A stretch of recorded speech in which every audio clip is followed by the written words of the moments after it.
Welcome back to the channel on Just Think TV. Got another reaction video. Get into it.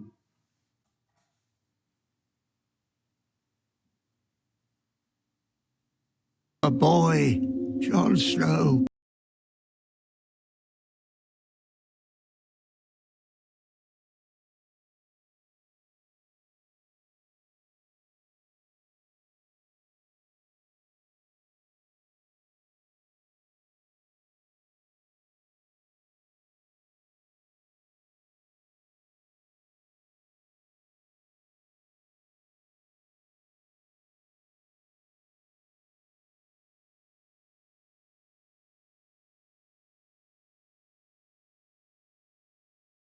Nobody's coming to tell you. Hey, nah, for real. Like, don't nobody care about you in general. Comment below when you think a boy becomes a man. Like what age? For women, girls, is when their first cycle come. That woman. But men, it's different. Like I think a boy can become a man at 13. I feel like I became a man about 15, 16. Like, comment below what y'all think. To apply for that.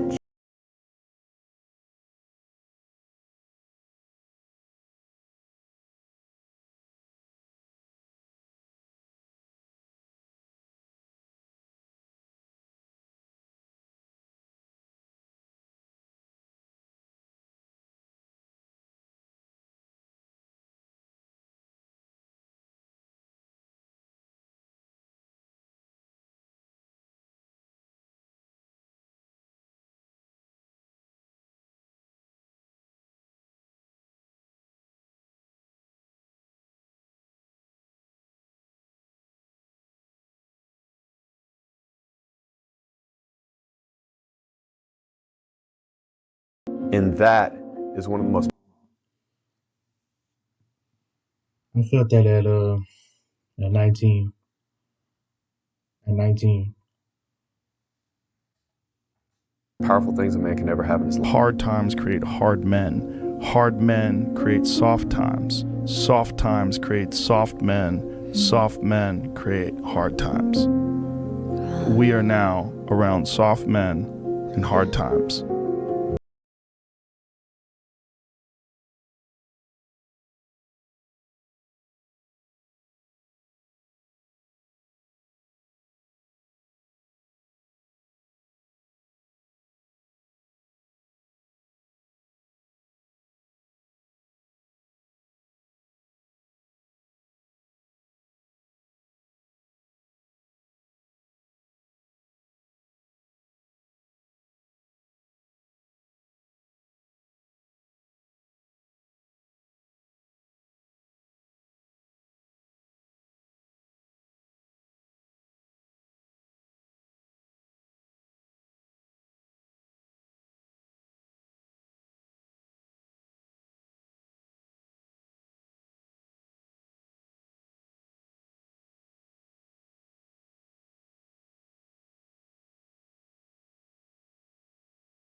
to save your ass. You have to go back to where this shit started, wherever that place is for everybody, and have the courage to go back there and start fixing what broke you. And that's when I was like, hey, I'm f***ed up. I'm gonna go back and fix this. You have to take full responsibility for everything that you do. Why be subservient? You must be the master of your own kingdom. That you can't just walk into things with your eyes half open. You got to walk into things with your eyes fully open. You got to know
himself in a worthy cause.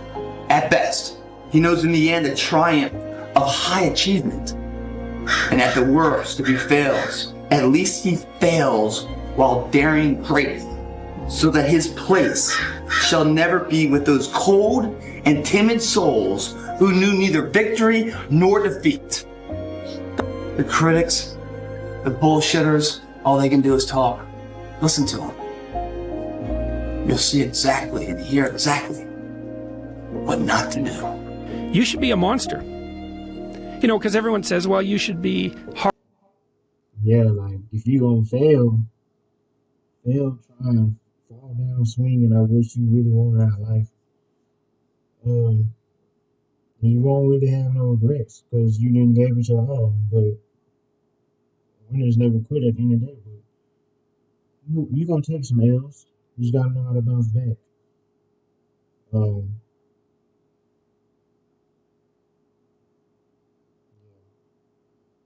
Knowing what not to do is the best thing when you don't know what to do.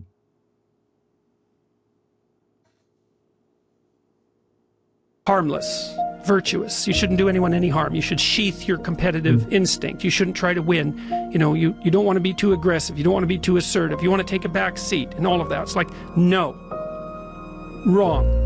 You should be a monster, an absolute monster, and then you should learn how to control it. You know, having the ability and understanding you have the responsibility to keep your family safe is absolutely essential in being a man and in providing. I think having a healthy relationship with violence, having an understanding of it. I think you know, teaching your kids to have a relationship with violence where you know, they're not being ruled by fear or shame, but they can have some sort of understanding, some sort of they can touch it, they understand it a little bit, they know what they're doing. I think it's essential. You have to be comfortable with who you are and with your masculinity. You've got this testosterone that's roaring through you. You're competitive, you're ambitious, you have goals, you have this energy, you want to assert yourself.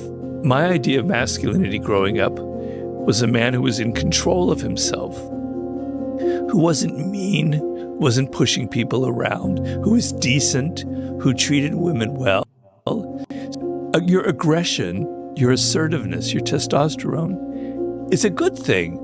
It's how things get done. It's what energizes you, what puts you in the world, what makes you ambitious, what makes you assert yourself and motivate yourself.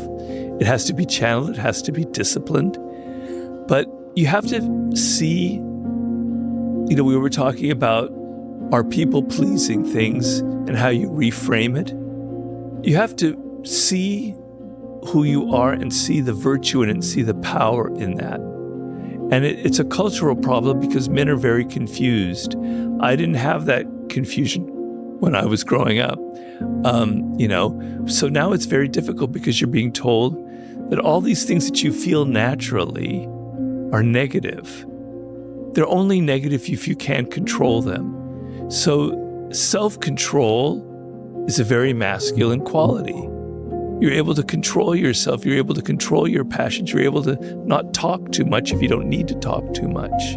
I'm not saying that women don't have, that the opposite is wrong. These are things that men naturally have because of their biology. And I'm sorry, I do believe in these things. But they're good. They're just how you use them that can be bad. You really can solve a lot of male problems by getting in shape and making money.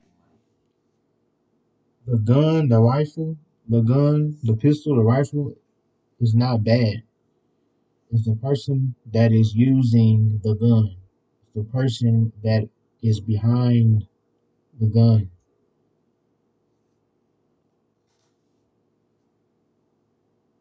You still have problems, they're just smaller and you have more resources to handle them. The world is there for the taking for anyone who can learn from their mistakes, do what they say they were going to do, and stick with it, even if it's not sexy. What used to make a man acceptable now makes you extraordinary. The bar for winning has never been so low. Most people are overweight, they're distracted, they're poor, they have so few skills because it has never been easier to start a business, to make money, to get in shape. It's just also never been easier to do nothing. And so in a world where it's never been easier to do nothing, doing something becomes extraordinary. The idea of the lonely chapter resonates so much with people because it literally is like taking the red pill. If you see this version of the world where you go, I can impact my outcomes. Parents, are you doing enough to get your child into a top university? Do you worry whether or not you're doing enough to help your teenager get into a top university? I can learn a thing, apply a thing, and then I change as a byproduct of doing that. As soon as you take those steps,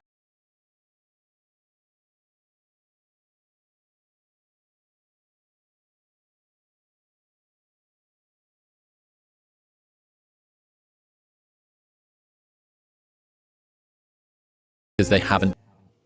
Listen, all this red pill stuff, listen, just be a man. Like, just be a man. You know right from wrong. Just be a man. You know right from wrong. Just be a man and live righteously. It's simple. Like, forget all that extra stuff they talking about. Your life experiences or your life experiences. You need to differentiate. You need to distinguish what's right and what's wrong. Did it help you?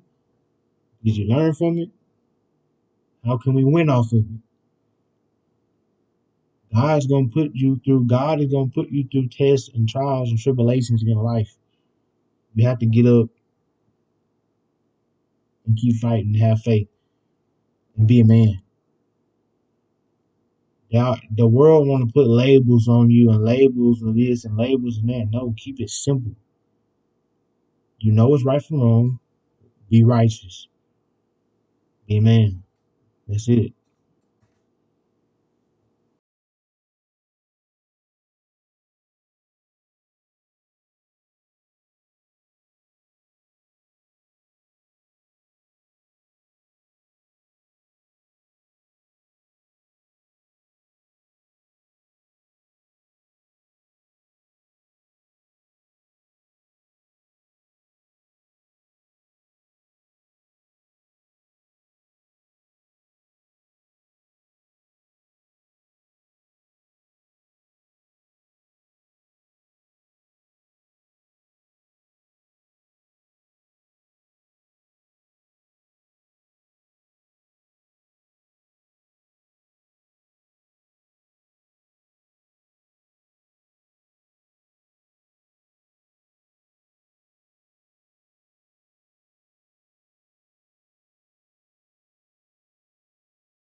world out, just zombie about it. You fry yourself with marijuana about it. Say, Dwayne, I'm sad. Dude, that's a part of life. You think you're the only man on this planet that's sad? Say, Dwayne, I'm going through depression. Well, welcome to the world. Welcome to the rest of us. You think I don't go through depression sometimes? You think I don't get sad sometimes? You think I don't just feel wore out and burnt plumb down to the bottom?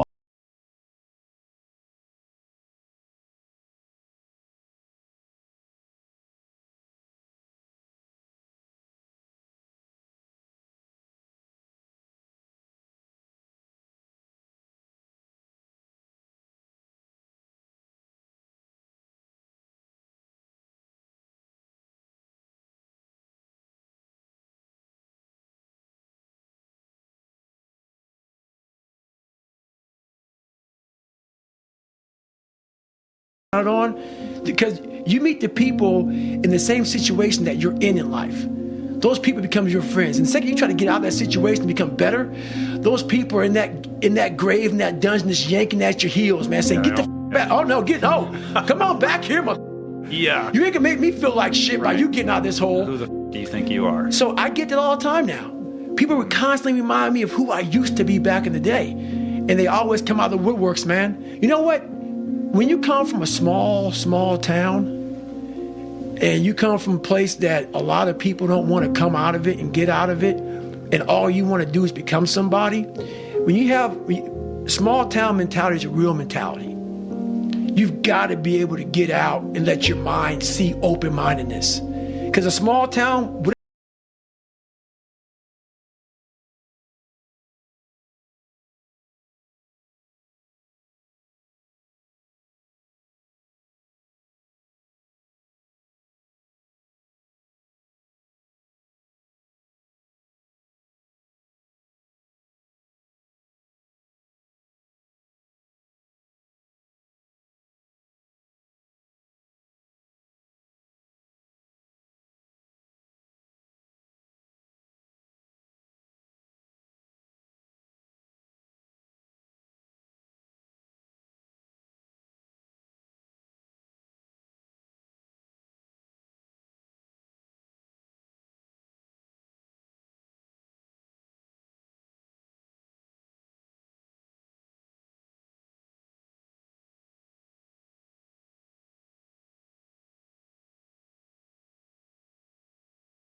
this game, you're not ready for it. Yes. I use people that hate, or people that might have turned me down in the past, or people that wrote me off, or whatever it is. I get this burning desire to make them look stupid with success. It's like a ridiculous, I can't explain it. It's like almost, it's a hatred of that person to a degree where I take that hatred and I funnel it into energy to go in and become even more successful. You know, there's some content creators out there that might have said some things about us, some content creators that might have wrote us off, people that said, oh, you guys are never gonna make it, your boy Fresh stutters, you're skinny, you don't even lift, you guys are losers out of Miami, you guys are simps, bada, and ba, right? And I said, cool, bet. I'm gonna take this money that we make, every dollar, I'm gonna invest it, make sure we get better cameras. I'm gonna get an audio engineer. I'm gonna get Chris better equipment so that he can switch the cameras. I'm gonna get better wires for the microphones so the microphones sound better. I'm gonna make sure that the lighting is good. You know, we're gonna make the studio lit to the point where when we tell a guest, hey, come on the show, they're like, damn, you guys are professional, and they're gonna wanna come. Me staying up late at night, you know, 6, 7 o'clock in the morning, not even sleeping sometimes, rewiring everything, making the studio look as aesthetic as possible, talking to chicks, hey, we need you to come on the show, whatever it may be, because we used to source all our girls in the beginning, guys. It was a pain in the ass, though, I ain't gonna lie. Thank God we were able to outsource that. But the drive to do all that was to literally take my opponent, and I know this is gonna be for me to say it, but I'm gonna say it anyway, just so you guys kind of know what's in the back of Myron's mind. Take my opponent, push their face into the ground, and put my boot over it like that. And I know that if I work hard as hell, that I'm gonna make sure that that boot is so strongly imprinted in the back of their head, it's gonna say Thursday boot. That's how bad I wanna win and destroy my opposition. Oh, you wrote me off? Cool. I ain't gonna forget that shit. I'm gonna make sure I surpass you, we're gonna f you up too in the process. That's how I look at all my opponents, and that's what keeps me motivated to go to the gym and everything else like that. And that's why the gym is so important. I go to the gym right before this speech. I was in the gym, listening to 22 G's, you know what I'm saying, all that crazy rap shit, right? And I was like, it just gets me focused. And then I was able to like take that, you know, that motivation, translate it over into the speech, into everything else I do. The gym is just your body is an outward manifestation of your efforts, okay? When you get that discipline to go to the gym, to eat correctly, to sleep enough, right? To drink enough water, to abstain from alcohol, to not do drugs, to not do all the stupid shit that all these losers in Vegas are doing right now, right? When you have all that in place in fitness, it's very easy to translate that over into your business, over into networking, over into dealing with girls, over into whatever endeavor you want. Because the fundamental requirements of being successful in the gym are easily translatable over to other endeavors. Champion become when you can handle all this pressure, and you can take all this pressure and send them to the right way. You know, you can use this pressure, you know. This is the difference between fighters, just fighters, and champions, you know. But I handle this, and I control this, and I use this pressure for my success, you know.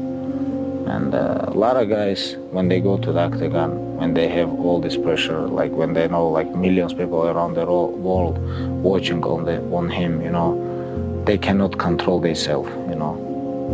But when you have this, feeling like you can control. I don't care what you do as a man, bro. I don't care if you never go to the gym a day in your life. Just make sure that you are healthy. You can walk, run, jog, and that alone will make your body healthy. You don't have to be in the gym bodybuilding, lifting all these heavy weights. You don't have to do that. It's all types. As long as your body, you know what I'm saying, is healthy. Yes, do what you need to do. Go to the gym. Do what you like to do. As long as you are active, is what I'm trying to say. As long as you're active and your body is healthy, you're good. No matter what the physique look like. But you need to be active. You need to be doing something. Your body need to be, your physique need to be looking healthy.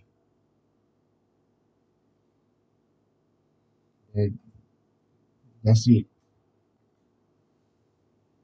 And use this pressure.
Yeah, you can also get that from playing sports as well. You can, because sports is gonna challenge you to be in some type of cardio condition, and then you're gonna be lifting weights. So that's my background. So playing sports in middle school and high school, football, basketball, and track.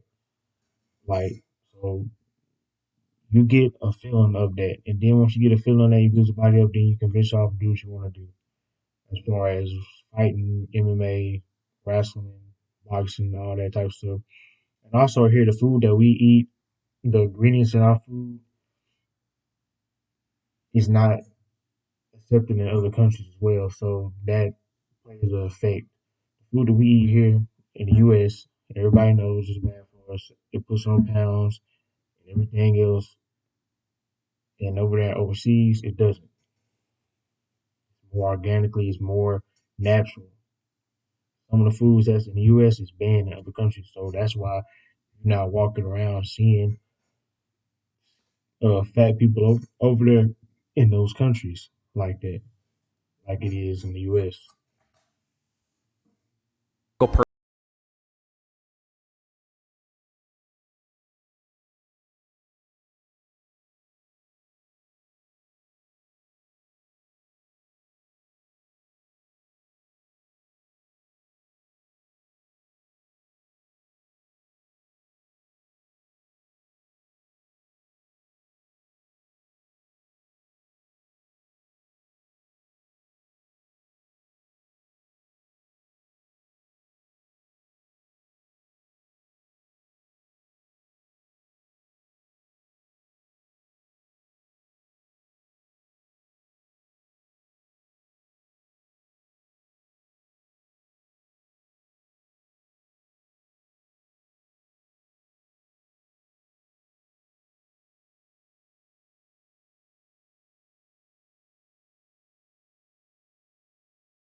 Mm-hmm.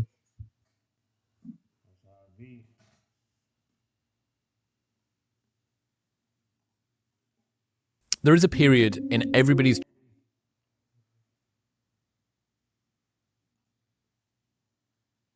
Like, that's the end of the video, man. Like, comment, subscribe. What you think about the video? We're on Uncut, man. Y'all getting the real me. Yeah, I'm out.